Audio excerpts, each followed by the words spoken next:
Hello everybody, hope everybody's doing great today in this video Fights and Ice Spirits. I appreciate those of you who be watching this. I hope you enjoy it as I reminisce this and talk about the great movie with Jackie Chan in it called Rumble in the Bronx. I remember growing up, this was probably my first time really knowing Jackie Chan. I did see Cannonball Run, but you can't really say Cannonball Run is a Jackie Chan movie. I mean, he's a very minor character in that movie. But I think he was, if I remember right, some story I heard, I think he was hoping Cannonball Run could launch his career here in America. Unfortunately, at that time, it did not really take off. But I believe that Rumble in the Bronx, if I remember right, it was the movie that really introduced America, the greater population of America, to Jackie Chan. Before that, I'm sure there was a lot of people who knew of him, but, you know, those were a minority. After Rumble in the Bronx, I think like everybody started to know Jackie Chan, which after this movie, it eventually led to the movie Rush Hour with Chris Tucker, and then Jackie Chan's popularity really exploded over here in the United States. So let's talk about Rumble in the Bronx. Like I said, this is the one that really introduced me to Jackie Chan. Didn't really know about him. But, you know, after I watched this, I became a big Jackie Chan fan. I just loved everything that of this movie, except for the acting. But before we get into that, let's talk about what Rumble in the Bronx is about. It's basically about Jackie Chan. His characters coming to America, to the United States, to witness, to witness the wedding of his uncle, who is wedding a black American.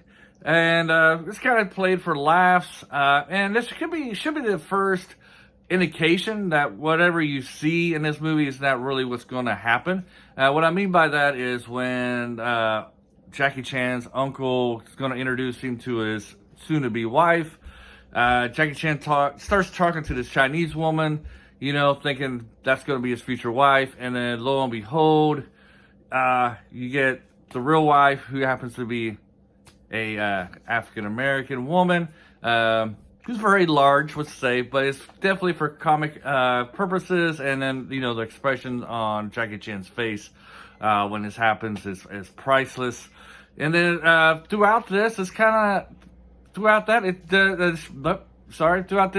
movie does kind of throw wrenches into the plot line, you know, like pulls the rug out from you. You know, you think certain people are going to be the bad guys, but they're not. You think this certain woman's going to be his love interest, and it's not. So in this, Jackie Chan's uncle is trying to sell his grocery store to another woman, and there's a gang that goes around after she purchased it, goes around destroying the supermarket, and you really think this gang is going to be like the main villains of the story, but you know, turns out about a little halfway through it, you got a bigger gang, more of a crime boss who's into like drugs and stealing jewelry. And if you thought this gang was nasty, you know, we got the real bad guys. You know, they take a couple gang members, kidnap them because the gang members, you know, accidentally stole some diamonds from them. They take one of them and put him in a wood chopper, chop him up. Luckily, we didn't have to witness the whole chopping. You know, we just get, you know, the beginning, and then the after effects, you know, when he's carrying around this trash bag of his fellow friend there.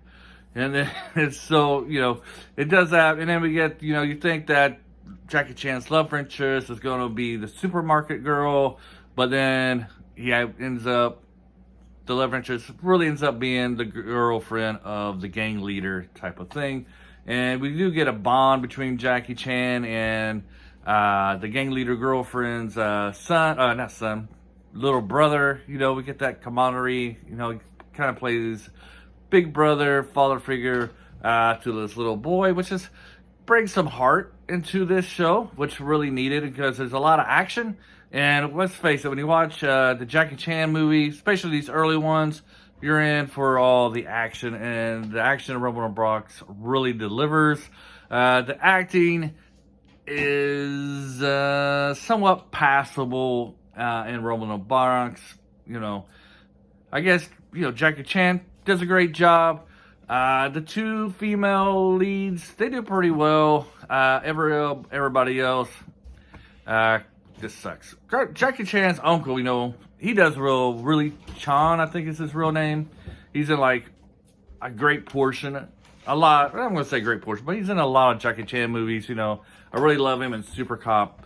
But Jackie Chan does great. His acting in this.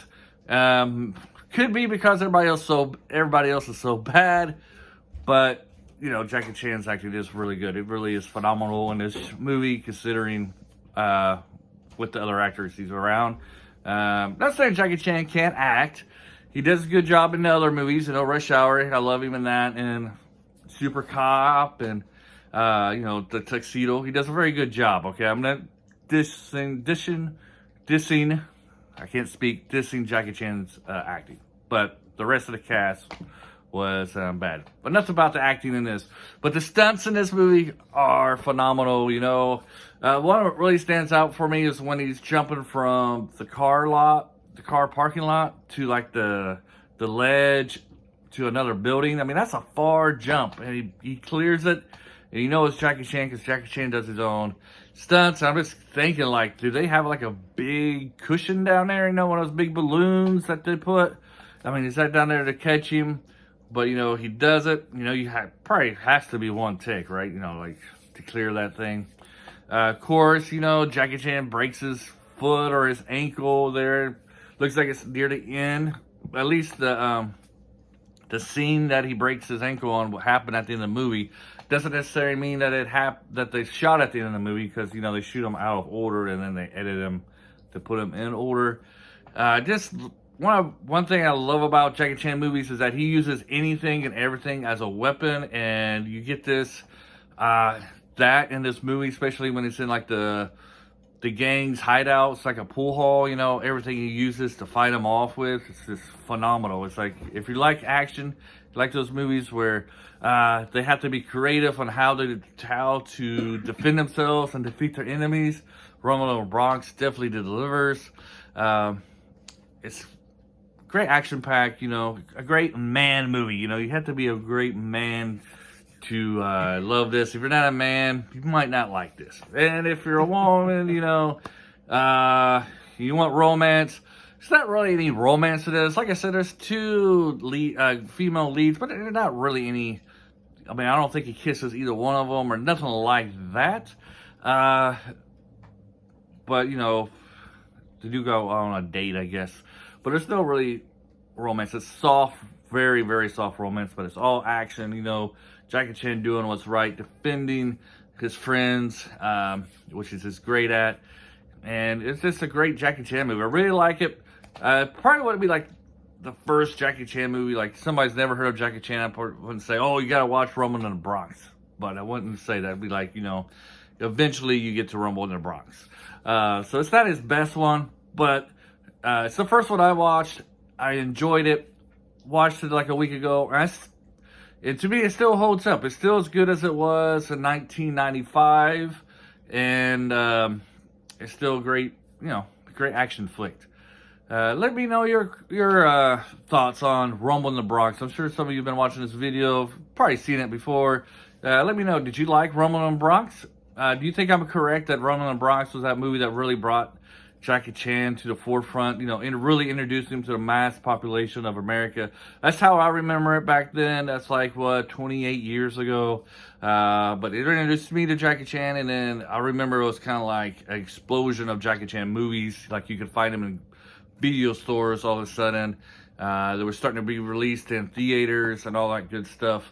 So that's how I'm gonna end this video. We usually recommend stuff here, like highly recommend, and then recommend a caution. I really like this movie. I'm gonna have to recommend this caution. Acting is very semi-pro, okay? It really needs some work. Storyline is not the best, but it's a great movie. It's great to see Jackie Chan in action. So I'm going to recommend this caution. I think if you're a Jackie Chan fan, you're going to enjoy it. If you like martial arts, you're going to enjoy this. You just have to overlook the terrible acting. Well, I hope you guys enjoy this video. Have a great day. And my next video is going to be about the agency. Better acting in that one. Better storyline. But is it something that you should watch? We'll tackle that one tomorrow on the next video. Have a great day. Adios. Sayonara. Ciao. And all that good stuff.